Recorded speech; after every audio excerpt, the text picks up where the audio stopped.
मति मारो बिरन को नाथ बखत सुधी भैया की आएगी।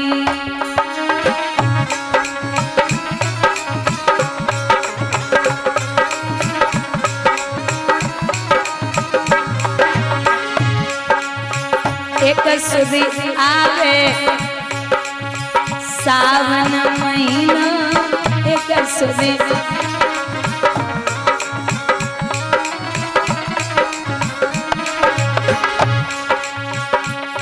राखी न बांधू हाथ वखत सुधी भैया की आएगी।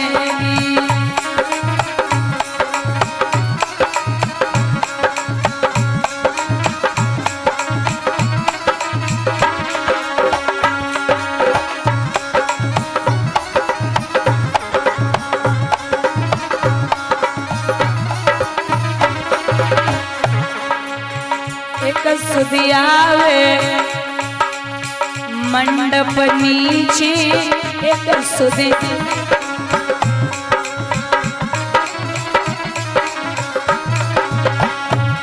हम किन पे पेने भात कत सुधी भैया की आवेगी।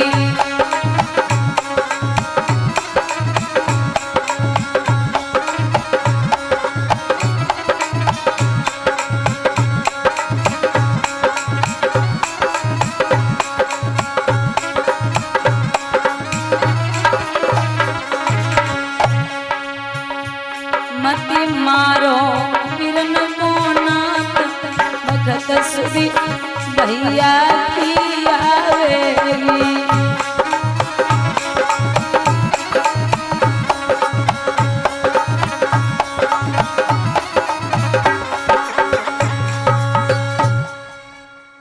यहाँ भगवान ने छोड़ दिया रुक्मिणी को लेकर के हमारे गोविंद द्वारिका नगरी के लिए आए। बड़े विधि विधान के साथ में भगवान का पहला विवाह रुक्मिणी जी से हुआ। दूसरा विवाह सत्राजित यदुवंश में था। एक परम सुजान करता था वो नित्य प्रतिदिन सूर्य देव का ध्यान।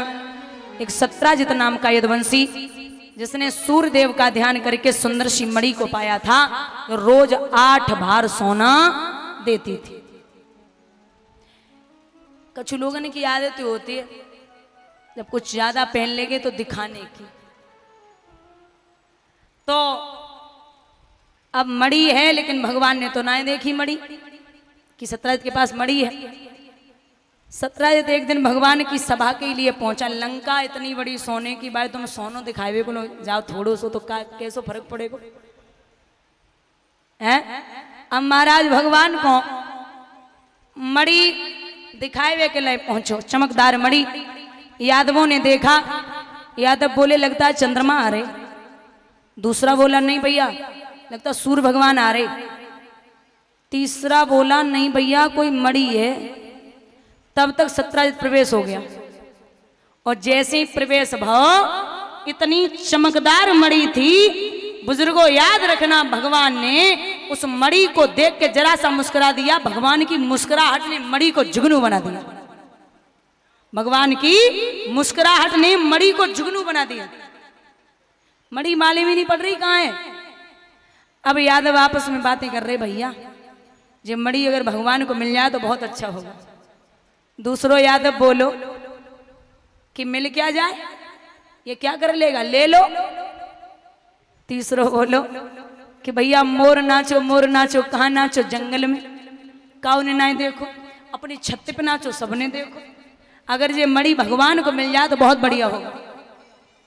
भगवान मुस्कुराए कि बोले छीननी ना आए। अगर ये अपने मन से राजघराने में जमा कर दे तो निश्चित है कि इसके घर में 3 सदस्य हैं, ये इसकी पत्नी, इसकी बेटी। तो मैं इसके यहाँ भोजन जो इसको चाहिए होगा मैं भिजवाता रहूंगा। सत्राजित समझ गो कि कन्हैया की नीयत खराब है रही। अब उसे ऐसा लग रहा है। सत्राजित वहां से चुपचाप आया। उसने वो मणि अपने छोटे भैया प्रसेन को पकड़ा दी। प्रसेन ने कहा हमें लाओ। मैं रखता हूं हमसे मांगे तो उसे पता चल जाएगा, एक ही करारे झटके में उतरन जुबां पे आएगा। मणि लाओ। प्रसेन उस मणि को लेकर के भगवान कन्हैया का विरोध करता हुआ निकला। जंगल के रास्ते गया, एक सिंह ने प्रसेन का वध कर दिया और उस मणि को अपने दांतों तले दबा करके जामवंत की कुटिया से होकर के निकले। जामवंत ने सिंह के मुख में मणि देखी तो सिंह को मार दिया, उस मणि को अपनी गुफा में रख लिया। 10-15 दिन है गए, जब प्रसेन लौट के ना आए तो प्रसेन की पत्नी आंगन में बैठी विचार कर रही है कि अभी तक नहीं आए, कहां चले गए। लेकिन सत्राजित के मन में ये वहम हो गया कि हमें ये लगता है भगवान कन्हैया ने मणि के लालच में हमारे भैया प्रसेन को वध करवा दिया। अब आप सोचिए, इस समाज ने भगवान को नहीं छोड़ा, समाज ने भगवान को नहीं छोड़ा तो हमें और आपको क्या छोड़ सकता है। भगवान पे लोगों ने उंगली उठा दी। और जीवन में कितना भी कुछ भी कर लो, लोग कलंकित कर ही देते हैं। कितने भी अच्छे से चलोगे तब भी लोग कलंकित कर ही देंगे। भगवान को पता चला कि मुझे कलंकित किया गया तो भगवान अपना कलंक छुटाने के लिए चले।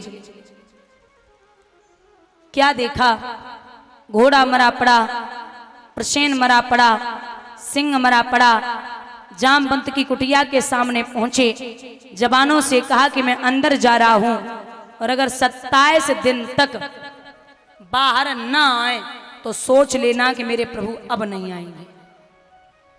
भगवान अंदर पहुंचे तो क्या देखते हैं, अंदर था एक विशाल भवन,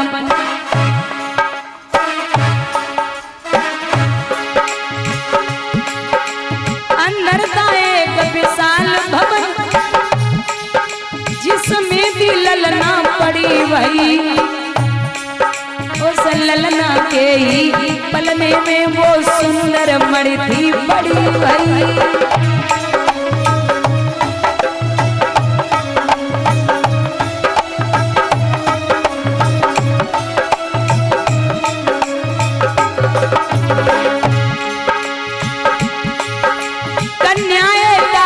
चीखी पड़ी, कन्या की मां भी रोने लगी।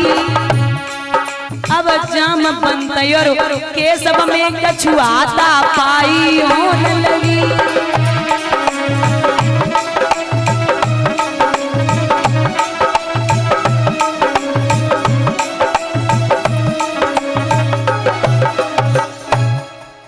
अंदर था एक विशाल भवन जिसमें थी ललना पड़ी हुई, उस ललना के ही पलने में वो सुंदर मणि थी पड़ी हुई। कन्या एकाएक चीख पड़ी, कन्या की मां भी रोने लगी। अब जामवंत और केशव में कछुआता पाई होने लगी। 27 दिन तक युद्ध चला। कारण, जब त्रेता युग चल रहा था तो त्रेता युग में जब श्री राम जी ने रावण को मारा, जामवंत से पूछी महाराज ये बताओ, रावण तो मर गए, तुम्हारे हाथन की खुजली मिठी या ना मिठी। तो जामवंत बोले महाराज कुछ मत पूछो, तुमने रावण तो मार दिए लेकिन हमारे हाथन की खुजली ना मिठी। भगवान बोले जाओ, अगर मैं तुम्हारी खुजली द्वापुर में न मिटा पाया तो हमसे भी कृष्ण कौन करे। 27 दिन तक युद्ध चलेगा।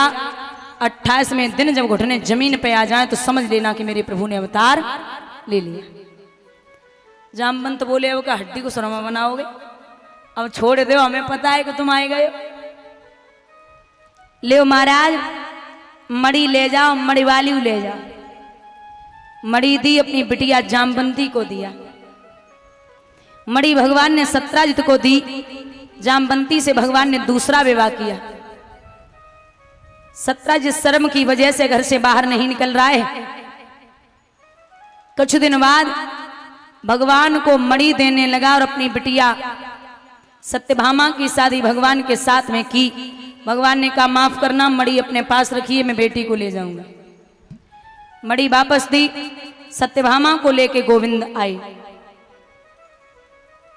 पहला विवाह भगवान का हुआ रुक्मिणी से, दूसरा विवाह जामवंती से, तीसरा विवाह सत्यभामा से, चौथा विवाह कालिंद्री से, पांचवा विवाह मित्रविंदा से, छठवां विवाह सत्या से, सातवां विवाह मध्य प्रदेश के राजा थे जिनकी बेटी का नाम था लक्ष्मणा, भगवान उसे भी ले आए। आठवां विवाह भगवान कृष्ण की बुआ सुरकीर्ति, उनकी बिटिया को नाम है भद्रा, भगवान उसे भी ले आए। कितने हो गए? 8। ये 16,100 कन्याओं को एक भौमासुर नाम के दैत्य ने बंदी बना के रखा था और ये प्रण किया था कि जब तक 20,000 नहीं हो जाएंगे शादी नहीं। फौजें खड़ी देखी, बोले आप चिंता ना करो, अब बराबरी का युद्ध होगा। कृष्ण और बलराम एक तरफ, फौजें और रुकुम और शिशुपाल जो थे वो एक तरफ। महाराज रुकुम को परास्त किया है, बंदी बना लिया। जब बंदी बनायो तो मारने के लिए तैयार हुए। रुक्मिणी ने झपट के अपने भगवान के पैर पकड़े। क्या कर रहे हो कन्हैया? भाई आप हाथ मत उठा देना। बोले क्यों ना मारूं? बोले नहीं, इसको जान से नहीं मारना है। कारण बेचारा है, बंधुआ भी है, ये ना तो तुम्हारा चेहरा है और बूढ़े बाप की निशानी है, मत मारो भाई, मेरा है। आप नहीं जानते गोविंद, अगर तुमने भैया पे हाथ उठाई दियो तो जे रुक्मिणी जीवन में कहूं अपने मायके में ना आवेगी। तुम्हें शायद पता ना है,